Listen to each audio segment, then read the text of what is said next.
In today's show, the Blazers lose in Boston in a wild shootout. Payton, Pritchard, Derrick White, and Jabari Walker, exactly who you'd expect, bombing away from three. Welcome to Locked On Blazers. Let's get into it.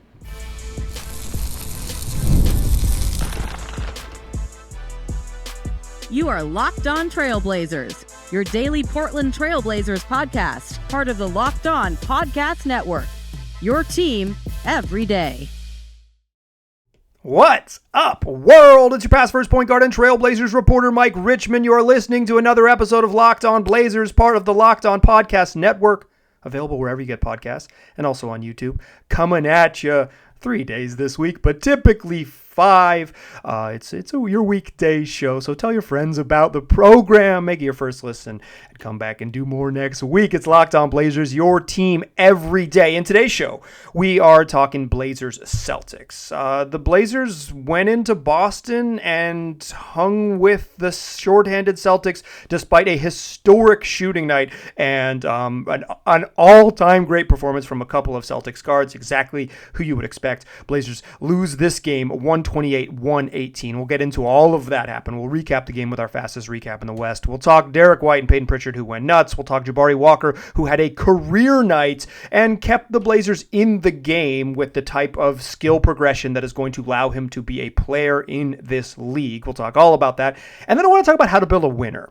The Blazers played the Cleveland Cavaliers on Sunday. They played the Boston Celtics on Wednesday. On Friday, they'll wrap up a road trip against the Oklahoma City Thunder. These are three of the best teams and probably just straight up the three best teams in the NBA right now. And I want to talk about where the Blazers stand, not sort of relative to these teams, because I think they're far enough away that conversation actually isn't useful, but look at how those teams were built and how in general you build a winner in the NBA. What is the path to building a winner? Because while it is different for every team, it is similar for every team in the way you have to go about it. But first, let's do what we do. Fastest recap in the West. Blazers lose in Boston 128-118. Blazers up early in the first quarter, but a late barrage puts the Celtics on top after 131-26, and then Derrick White just went nuts. He went nuts in the second quarter, and this would be the themes that the Celtics, who are playing without Jason Tatum, playing without Drew Holiday, playing without Kristaps Porzingis,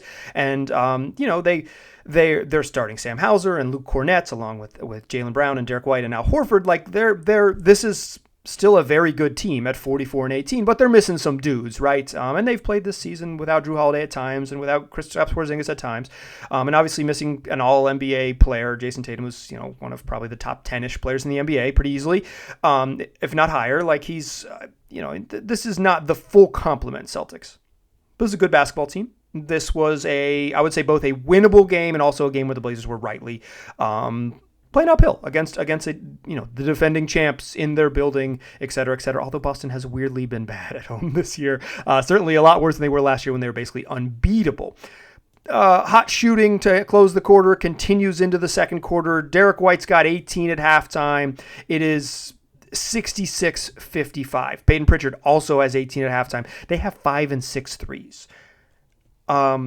The fact that the Blazers are only down 10, despite they didn't shoot great to begin the game, particularly early in that first quarter, and they hung around, and that the Celtics are getting this outlier. I mean, Derrick White shoots 40% from three. Payton Pritchard's really good, but like in terms of volume, the outlier shooting performances from these two guys. And Jaylen Brown started 1 of 7 in the game. He got the Tumani treatment and felt it, and then he kind of got going in the second quarter, and the Celtics are up 10, and Payton Pritchard starts the second half. They take Luke Kornet off the floor and they say, we're going to go small. We're going to go, or smaller at least. We're going to run basically 4 guards around. Jaylen Brown's kind of big, but 4 guards around Al Horford. We're just going to play to our strengths. And boy, were those strengths strong. Payton Pritchard comes out and scores 19 in the third quarter.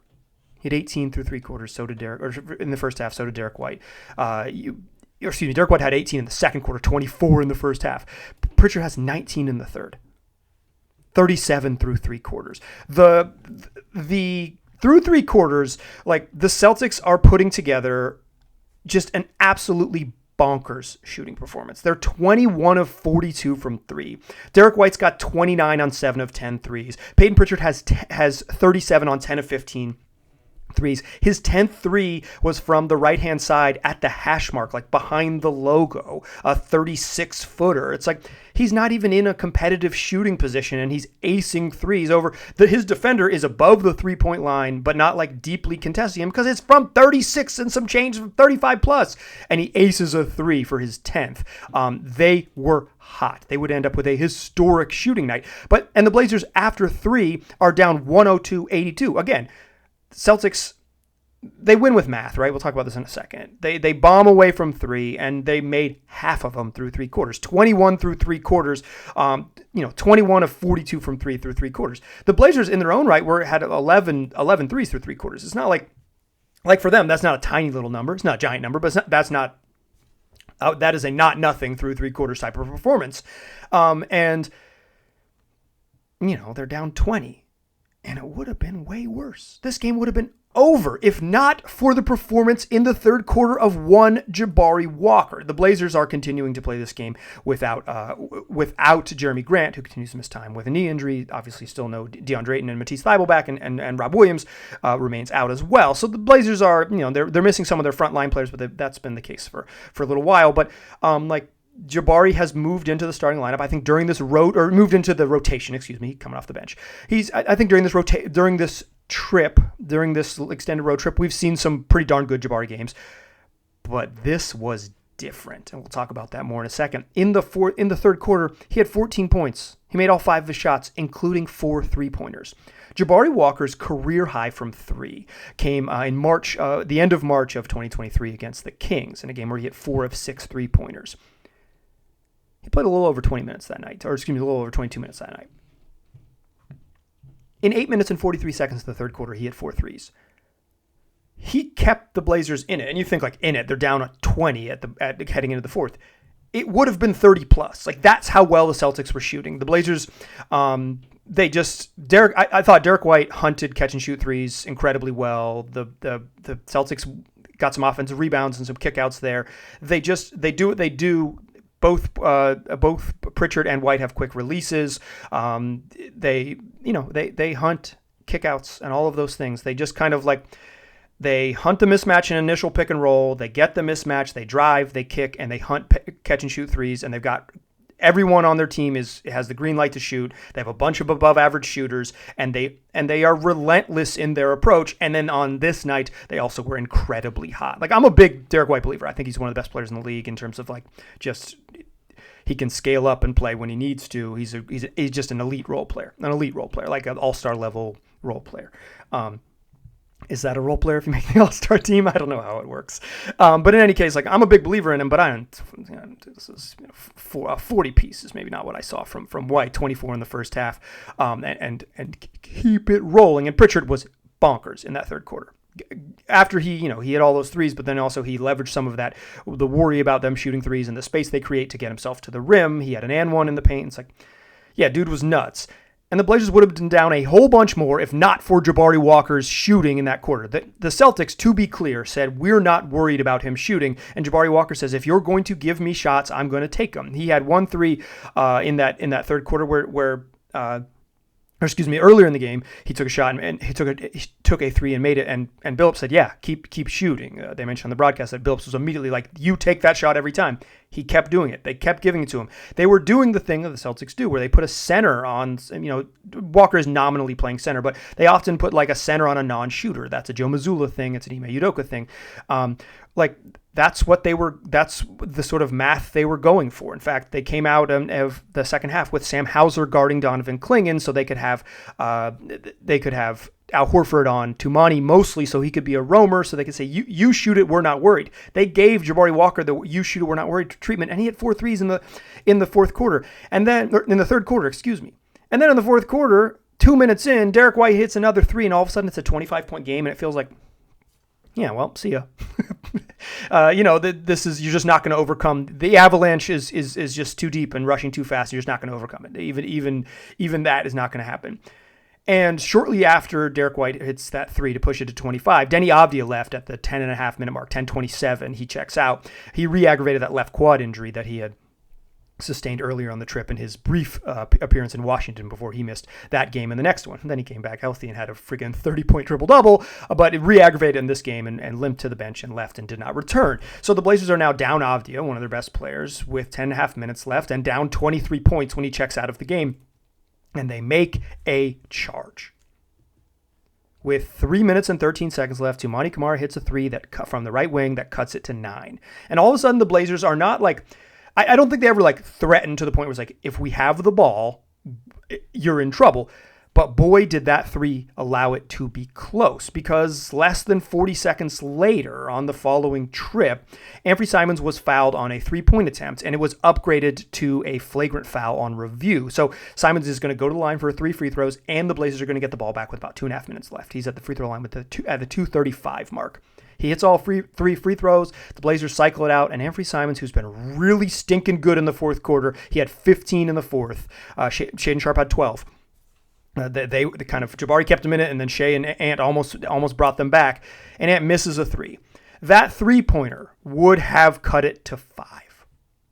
That three-pointer would have cut it to 5 with 2.5 minutes left, and the Blazers, after being down as many as 25 in the quarter, as many as 20 heading into the fourth, as many 25 in the quarter, with this historic shooting night from the Celtics, an all-timer from two Celtics guards, they're just a rotation of the basketball away from having being a 5-point game with 2.5 minutes left, but that's not how it works. Instead, the Celtics get the ball back down 8. Derrick White gets himself to the free throw line, takes a mid-range jumper with about 2:11 left, cash, Celtics back up 10, and they would hold on to win by that margin. That's your fastest recap in the West. Blazers lose 128-118. Historic Derrick White Payton Pritchard game. Jabari Walker keeps him in it. Thought Shaedon Sharpe was good, and I thought there was some stuff we should at least discuss a little bit about Donovan Clingan in this game. Join me in that second segment, and we'll do all of that. Shea, Jabari, Clingan, and a historic evening from two Celtics guards. First, though, I want to tell you that today's episode is brought to you by BetterHelp. There can be a lot of challenges in life, and you might need a support system, people you lean on, friends, family, mentors, professionals, or you might just need a professional therapist to help build that stronger support system. In fact, therapy can help you become part of your own support system. It's not just for tough times. It's with helping setting boundaries, developing coping skills, and becoming the best version of yourself. Therapy can be incredibly valuable when you are navigating a acute major trauma in your life, something really hard that you want to talk to a therapist to get by. But it's not just about crisis moments. It's a tool for self-improvement, for stress management, for navigating life's challenges. And BetterHelp is fully online and making it easier than ever to connect with a licensed therapist from anywhere. With over 30,000 professionals available, you can find the right fit and switch therapists anytime at no extra costs. So build your support system with BetterHelp. Visit BetterHelp.com/LockedOnNBA today to get 10% off your first month. That's BetterHelp, HELP.com/LockedOnNBA. All right. This game in Boston was a shootout. Celtics went 2 of 12 from 3 in the fourth quarter, and I thought particularly Derrick White missed some wide open ones that would have really sunk the ship. And yet they still made 23 threes on 54 shot attempts from beyond the arc, shooting a cool 43%. You know, some of it, it's like, just the Blazers lose this game just because of math. Just because of math. One, the Celtics shoot 54 threes. The Blazers shoot 40. 14 more three-point attempts. You can't really chase it against the Celtics. Not every team can. I think most teams can't. And I would put the Blazers in that category of the most teams can't type of camp. Maybe I could have done that sentence a little better. Anyways, I wouldn't put the Blazers in that category where they should chase it, right? I don't think they're a team that should try to shoot 63s to stay with the Blazers. In fact, Jabari Walker went 6 of 6 from 3. We'll talk about him in a moment, but without him, the remainder of the Blazers went 10 10 of 34 from deep. Like, it wasn't like everybody was shooting well, and if you chase it from deep, you might end up further in the hole. You kind of got to play to your strengths, and I thought the Blazers did, and they got back in the game and they made this competitive, and it speaks to them and sort of where they are, that they didn't wilt in this game. They didn't go away. They were like within shouting distance, within, whatever, loud talking distance at the 2.5 minute mark, and had a puncher's chance to win this game, but they needed things to go their way because they were in a big hole. But the Celtics win this game with math, right? It's not just a 3-point line. They had 18 offensive boards, which means they took 7 more shots than the Blazers. 7 more field goal attempts because both teams shot 17 free throws. The Celtics are taking more of the high value shots at 54 attempts to 40 attempts. So 14 more threes, but just 7 more total field goal attempts. To me, that's really the math here. 7 more shots at the rim in a game you win by 10. The Blazers didn't get killed on turnovers in this game. They just had 8. In fact, the Celtics had more at 10. A low turnover game all around. Relatively clean, hot shooting night. But the math kind of won out in the end. And I think the math really won out with just extra possessions. The Celtics getting 18 offensive boards, getting second chance opportunities. They chase threes all the time, so they're going to chase threes on second chance opportunities. And, Payton Pritchard even went in there and got rebounds. He was, not only did he finish with a career high 43, he had 10 boards. He had 10 rebounds, including 4 on the offensive end. Luke Cornett kept some possessions alive. He had 3 offensive boards. Jaylen Brown had 3 offensive boards. Jordan Walsh came in off the bench and had 3 offensive boards. Neemias Queta came in his 11 minutes and had 3 offensive rebounds. The Celtics went and chased it down, 18 offensive rebounds, and that hurt the Blazers. That hurt them. Some of it is just math. Like I said, the Celtics play... Their plan is well known, right? They hunt mismatch. They hunt a mismatch often in this game. Almost every time in the first half, it was Anfernee Simons. Bring Anfernee Simons into the action. Let him guard, particularly Jaylen Brown, and then work off that. Either Brown's going to go try to score, or he's going to create an advantage, getting either bodying or just getting by Simons. You're going to have to help. They're going to kick out. They stand still and get ready to shoot, right? They just hunt threes. They hunt catch and shoot threes. Those are the highest quality looks, and they absolutely chase them down. And they did, and then they shot absurdly well. According to the broadcast, and I looked this up as well, but I first heard this on the Trailblazers broadcast while I was watching, is that Derrick White and Payton Pritchard became the first pair of Celtics teammates ever to score 40 points in a game. Yeah, what? That is some trivia for you. Not McHale and Bird, not Paul Pierce and whomever else, be it the early Paul Pierce days with Antoine Walker, or shout out to Ron Mercer, or the later Paul Pierce era with Ray Allen and Kevin Garnett. Not the Jays at any point over the stretch, not when they had Kyrie Irving, not during any other stretch. The first pair of Celtics teammates ever, according to the Blazers broadcast and confirmed by me on StatHead. First pair of Celtics teammates to score 40 points in a game is Payton Pritchard and Derrick White. Holy cow. And that's why they lost. The math, an outlier shooting games, it is Derrick White hit 9 threes, Payton Pritchard hit 10. That's 19 3-pointers between 2 dudes. The Blazers hit 16. But they wouldn't have been in this game without Jabari Walker. They wouldn't have been in this game without Ant. I thought he had a really nice fourth quarter to kind of make sure the Blazers had a puncher's chance. He had 30, but 15 came in the fourth. He was good late. Shaedon Sharpe, who I'll talk about in a moment, had 12 of his 25 in the fourth quarter too. I thought those guys, when the game was going from way out of reach to competitive, Shea and Ant were driving the ship on offense. But they wouldn't have been in the game. They wouldn't have been in touch. Like, they would have been now 30-something without Jabari. Jabari Walker, his final line in this game. A pretty darn fun 22 points, 6 boards, and a steal on 8 of 9 shooting, including 6 of 6 from 3. I mentioned that Jabari Walker's been good on this whole trip, right? I think he's had some moments on this trip where it's like, yeah, he does some stuff. He's really easy to root for, right? Because he plays incredibly hard. He's very competitive, and he has this perfect mixture of joy, big smiles, and intensity. Doesn't take any guff. And players like that are typically very easy to root for, right? Because, he's going to celebrate his teammates. When Shaedon Sharpe had that massive dunk, Earlier in the road trip, you know who was yelling there and having as much fun as anybody was Jabari Walker. He was like, ah, in Washington right there under the rim, loving it for Shea, right? But he also he mixes it up with opponents. Like he's doesn't take any guff. He's physical. He plays hard. He's like an undersized center. He's kind of played a bunch more power forward recently, which I like to see because I think that his future in the league is almost certainly having to play 4. He's just not big enough to play 5. But like he has his warts. Jabari Walker coming into this game was 12 of 46 from 3, shooting 26% from 3 on the year. So when the Celtics said we're not afraid of him, let 34 shoot, like when they said like, who's the guy we're going to help off of and show bodies and like put our center on, right? Jabari was the choice.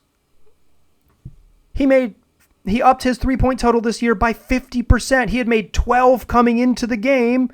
He has 18 now. He upped his 3-point percentage from 26% on the year by making 6 of 6 from 3 to 34.6%. He's flirting with league average after a shooting night like that. Like, obviously, this is an outlier of outliers. I'm not saying that he can't do it again, just that he's never done this. As I mentioned, his previous career high for made threes in a game was 4. He made 4 threes in an 8-minute and 43-second stretch of the third quarter alone. He had only attempted 6 threes in 3 games prior to this ever. This was the 4th game of his career in which Jabari Walker had shot 6 threes. He doesn't even attempt this many, much less make this many. It is an outlier of outliers. Jabari Walker has played in 174 games for the Blazers over his career, and this 4 times he has attempted 6 threes. He just doesn't even get this volume, much less this accuracy. But I will say this. I don't want to say like, okay, well, like obviously the math's going to be, the numbers are going to be the numbers at the end of the year. You don't say like, okay, well, he made all of those threes in one game, so it doesn't count. I mean, you might if you're really getting into it. But if Jabari Walker is a 35% 3-point shooter, he's a player. He's an NBA player. He has a spot in rotations. I think he is competitive enough on defense. He's a really good rebounder. Although his rebounds per game are way down this year, that's mostly just minutes. If you look at his per minute stats, he's still rebounding at the same level he did last year when he was clearly showed that he can be an elite rebounder in the NBA after showing moments of it as a rookie, but like last year, he really established himself as if you give him time, he's a great rebounder. Rebounds out of his area, offensive boards, is competitive in the defensive glass. Those per minute numbers are still the same. But the thing that was going to hold him back was size and shooting. He's probably more of a small ball 5, but he's like, I think he's listed at 6'8" or 6'9", but he's like 6'7". He's not big. He's a forward size. He's the size of a 3/4, and he has played a lot of backup center and now recently playing a little more of that power forward spot. The thing that's going to let him stick in the league is the shooting because he hustles. I think he's a smart passer, not like a high level passer, but a smart passer and all those things. Like Jabari's got some stuff to his game, but this was the outlier game that's like, if he's not this, right, not 6 of 6 from 3, but if he confidently knocks down corner 3-pointers when he's unguarded and isn't a 26% 3-point shooter, he has a place in the league for a while. And this was a game that showed you his place. I mentioned I wanted to talk about Shaedon Sharpe and a little bit Donovan Clingan. We will do that in the third segment. It went a little long. Join me in the third segment. We'll talk about that and how to build a winner. Join me there, won't ya? First, though, let's talk FanDuel, America's #1 sportsbook and an official sports betting partner of your NBA. And when games tip off, the action in the NBA is just getting started. There's no better place to get in on that action than FanDuel, where you can place live bets throughout the game. So even if you miss tip-off or you're watching the game and you want to bet on a fourth quarter comeback as the Blazers whittle down a 25-point lead, you can stay in on the action. If you're looking for a bigger payout, you can even combine your live bets into a same-game parlay. And the FanDuel app makes it easy to be a up-to-the-second informed wagerer. They've got live play-by-play. They've got live stats. So if you are following along right there in the app or like as a second screen as you watch it on TV or what have you, you can know everything you need to know to be an informed wagerer wager right there on that app. So if you're watching a late game rally or rooting for a late game collapse, you can find all that action on FanDuel. And right now, new customers get $150 in bonus bets if your first $5 bet wins. Just visit FanDuel.com to join today. That's FanDuel.com for your shot at $150 in bonus bets. Make every moment more with FanDuel, the official sports betting partner of the NBA. Still a pass first point guard, still Mike Richmond. You're still listening to Locked On Blazers. I mentioned Jabari Walker, you saw the skill that will allow him to be like a long-term quality NBA forward, right? That's it. Because he does a lot of other stuff and he's easy to root for. But if you're a 26% three-point shooter, your space in the league is just more challenging in the modern NBA, and all the hustle stuff matters a lot less. If you can't knock down shots, all the hustle stuff is incredible icing on the cake. But speaking of skills that Blazers have sort of developed that I think are their defining quality skills, the biggest jump for me this year for Shaedon Sharpe's game has been finishing. Last year, even when he had that stretch in December before he got hurt kind of for good, when he was scoring 25 a game and dishing out assists and getting rebounds, he was like 25 and 5 averaging 25 and 5 for about a 2-week stretch right before he got hurt. Playing a ton of minutes, but like really, really productive. Even during that stretch, which at the time was the best basketball he'd ever played in his career, and it was the sign. It's like maybe not sign, but it was in indicators. It's like, yeah, this dude has some juice. If you give him the keys, like he might have the stuff to really drive the boat. Like he might be able to be the speed racer you've dreamed of. But even then, he left a lot of stuff on the board as a finisher. And it was like, this dude is an elite athlete. He can get to the rim at a pretty high level. He can, obviously when he gets there, he can jump higher than anyone else. He's got the strength to hang in the air and to take contact, but he just wasn't that good of a finisher. This year, he has made tremendous strides. Last year, 54% at the rim, according to Clean the Glass, below average. Not very good for a wing. This year, 69% at the rim. And I think you saw this early in this game. Sharpe got going early. Him and Scoot were good early. I have a Scoot note I'd like to share with you. I'm just saying it out loud, so I remember to say it on the show. In any case, Sharpe, I thought he was kind of quiet in the middle quarters. Really nice opening quarter, really nice closing quarters. Quiet in the middle quarters. But it is what it is. Like, you're not going to be dominant every quarter. No knock on him. He had 25 in the game, right? But like, I think the biggest jump for me in Sharpe's game is the finishing. He made 3 of 7 threes tonight. That's a hugely important skill for him. All of the high-end outcomes for Shaedon Sharpe involve him making threes at a high level. But like, the finishing is a huge jump this year. I mentioned Klingon. I'll say this really quickly. This was a tough matchup for Klingon. A team that really spreads you out, plays 5 out, runs a ton of just, space and drive and kick. This was a tough matchup for Klingon. And I think what we're seeing with Klingon, and this is just like some of the nature of the health of the roster, is I think against some matchups, he rocks. And against other matchups, his warts show up a little bit louder. And I think this game was not a great game for him. And his hands were bad. He just didn't catch anything. He had some opportunities early in the game where he's just like, if he catches the ball more often, he's got a better shot at it. And the Celtics went small in the second half, and they just weren't afraid of Klingon on offense, and it helped them balloon that lead in the third quarter. Not a real knock on Klingon necessarily, just like an observation. Like, this type of team is why you want different types, why you want depth on your roster, because you need different types of size to be able to compete. Because the Blazers got killed on the glass, but then their best rebounder couldn't really play in this game. It was both the Celtics were challenging them on both ends.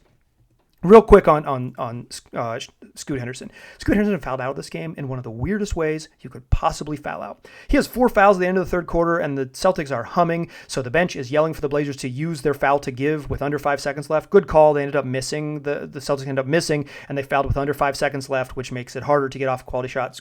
Totally, using your foul to give there is totally good coaching, except when you tell Scoot Henderson to do it, and he has 4 fouls, and he picks up his 5th foul with 5 seconds left in the third quarter. What? That's a coaching thing, but also Scoot needs to, you can listen to the coaches, but you can also, I think at some point, self-preservation. It's hard to stay on the court. So he didn't end up fouling. It wasn't a problem. It didn't come up again, so I guess it's fine. Fine coaching, fine job by Scoot, whatever. And then they fouled at the end of the game, and he fouled out. They had an intentional foul. They fouled Pritchard at the end of the game, sent him to the line for his 42nd and 43rd points when they're trying to give themselves a chance late. They actually had a foul to give, and then they took another foul to put Pritchard on the line. And Chauncey was yelling, "Take the foul!" Like, what are we doing? Because the Blazers kind of let a little bit of clock burn. And the person who took the foul was Scoot Henderson, and that was his 6th. He fouled out with 2 intentional fouls at the end of both quarters. One of the weirdest ways to foul out you will ever see. Okay. Real quick, we're up against it time-wise. I was going to do this as maybe an 8-minute thing, but I'll do it as a very short version. One of the big things that I think I have been discussing with fans who are listeners, I should say. Some of y'all probably listen and aren't fans of the program. You're like, I don't care for Mike, but I will listen to his program and complain and argue with him because he's wrong all the time. And I am. I think being wrong is interesting, and I have opinions. They aren't any more valuable than anyone else's. They just happen to be mine. In any case, I would say the pushback I am getting most often from fans as the Blazers find themselves most likely headed to the back half of the lottery just based on how odds work. It's good. They're going to end up with something like a 75% chance to pick 9th or 10th. In that range, roughly. We'll get into the nitty-gritty as we get to the final stretch of the season, whether the Blazers make the play-in or do not. So we will talk more lottery stuff. In any case, the pushback is like from fans, and I think it is a valid one to consider, is that the Blazers, do top draft picks really matter, right? Is it really, do you have to chase a star? Because if you look at the MVP race this year, Nikola Jokic, famously a 2nd-round pick, Giannis Antetokounmpo out of the lottery, Shai Gilgeous-Alexander, the 12th pick in the draft. Like, the best 3 players in the league weren't even taking the lottery, so it doesn't matter. I will say this. I think if you look up the recent and long history of the league, it is overwhelmingly clear that the best players come at the top 5 picks in the draft. It's overwhelmingly clear. That part is undeniable. I think that it is just true. There are some outliers. My argument is not that there aren't really good players throughout the draft. My argument is that not only is it harder to find them because of what the history of the league suggests, but also picking later in the draft means 9, 10, 11 teams get to make decisions before you, and being further back means you have less opportunities to have other people impact your decisions. I think this is non-controversial, but I think what the important part here is to note that every good team builds through all 3 avenues. It's not just the top of the draft. No one is suggesting that tanking and getting a top pick is the only way to build a good team, and also the end of building a good team, because every competitive team in the league builds through all 3 avenues. The Blazers have played the Cavs, now the Celtics, and they're heading to Oklahoma City to finish off this road trip. These are the 3 best teams in the NBA, and they have built through all 3 avenues. Quickly, the Cavaliers traded for their best player in Donovan Clingan. They traded some interesting youngsters in Colin Sexton and Lauri Markkanen, and a whole bunch of draft prospects, or a whole bunch of draft picks, and Markkanen obviously popped and blah, blah, blah, blah. But they also used 2 top 5 picks by being bad. Getting Darius Garland and Evan Mobley being bad helped them be really good. Getting top draft picks changed the way that they play. They also traded for Jared Allen in kind of a opportunistic type of trade, and they signed in free agency this year, last year, Max Strus. So the Cavs built their roster through all 3 avenues. They traded for their best player. They drafted 2 high draft picks to be starters, and they signed role players to build out a championship roster. The Celtics obviously drafted the Jays with high draft picks, famously not even their own, but that's maybe something that you can't necessarily duplicate unless you time a teardown really well and are able to take advantage of other teams that are motivated for specific reasons. But after they drafted these 2 guys and signed them to multiple contracts, et cetera, and kept them on the roster for over a decade, they also made huge, important trades for Drew Holiday and Derrick White and Kristaps Porzingis, and Al Horford, who had initially signed with the Celtics as a free agent, came back via a trade with Oklahoma City. They built this team through the avenues you need to. It's not just high draft picks. You also have to make trades because it takes every bit of it. Oklahoma City obviously traded for their best player in Shai Gilgeous-Alexander in a trade with unique leverage that I don't think you could ever duplicate again. They just had the perfect storm of a player that wanted to go to a certain place, and that certain player was going to deliver another all-star level player. So the leverage that they had in negotiating a trade was really, really unheard of. And Shai Gilgeous-Alexander was a good rookie. Don't get it twisted. He played real minutes on those Clippers teams. He received Rookie of the Year votes, not in the top 3. I believe he was 6th in Rookie of the Year voting, but he was a good rookie. He was a very good second-year player in Oklahoma City. He was immediately very good in year 2, and I think it was obvious that he was good. I don't know if he was this good, and he's taken leaps beyond being like, a really good 12th pick to being one of the best players in the NBA, maybe the best individual scorer in the league this year in terms of generating his own offense. He's excellent, right? But that was a unique trade. But they also drafted Chet Holmgren number 2 overall. Top draft picks are going to prop up this championship run. And then what did they do? Because they were cheap, because they were young. I guess in that same draft in 2022, they also drafted J-Dub, Jalen Williams, in 12th overall. Boy, did they nail that 2022 draft. That's a pretty good one to get right. My goodness. But they also signed the biggest free agent in the history of the Oklahoma City version of this franchise in Isaiah Hartenstein this summer. So trades, drafts, and free agency. So when the Blazers get good, whether you believe that the players, that they have high draft picks on the team right now, and those players are going to develop into that sort of the pillars moving forward, the way championship teams are built is through all 3 avenues. No one should argue the only way and the final way to get good is to draft players. I agree that it seems like pretty clearly the best way to land a star for most franchises, the vast majority of franchises, is through the draft. And the best way to find that high level player in the draft is to have a high draft pick because of obvious reasons. But you cannot build a winner without utilizing all 3 avenues: trades, free agency, the draft. If the Blazers, whoever they might draft in this draft, if they're going to build a winner, they have to continue to use all 3 avenues. Typically in the modern NBA, you use free agency for role players. You use trades and free agency, or use trades and the draft for stars. Whether the Blazers have traded for those stars, and Denny Avdia and Toumani Camara, or they drafted those stars, Shaedon Sharpe, Scoot Henderson, and Donovan Clingan, the next step for them inevitably will be continue to use all 3 avenues, because no team gets to the level that the best teams in the league are at without hitting all 3 avenues. You have to. Every good team builds through every way. You cannot just say this is the lone path. And I think when you're looking at the best teams, you can say, yeah, high draft picks are absolutely helping them, but the other ways they've built absolutely help them as well. So even if the Blazers don't get a high draft pick this year, obviously Scoot was 3rd overall, but you're still building through the 3 ways every team is built. That is going to do it for today's show. That's also going to do it for this week of shows. 3 this week because I'm on vacation. If you're watching on YouTube, you can see that I am not at my house. But I'm going to be back in Portland this weekend. The Blazers play Friday and Sunday. Sunday's Bill Walton night. I'll be in the building to celebrate Big Red. We'll